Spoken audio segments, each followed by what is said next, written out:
Hello guys! Today let's learn names of places or diversi posti in Italian. Are you ready? Let's start.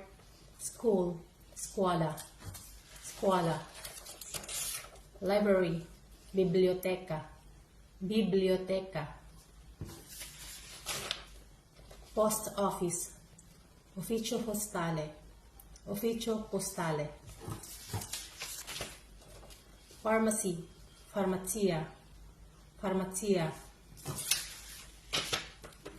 Police station, stazione di polizia, stazione di polizia. Hospital, ospedale, ospedale. Bank, banca, banca. Airport, aeroporto, aeroporto.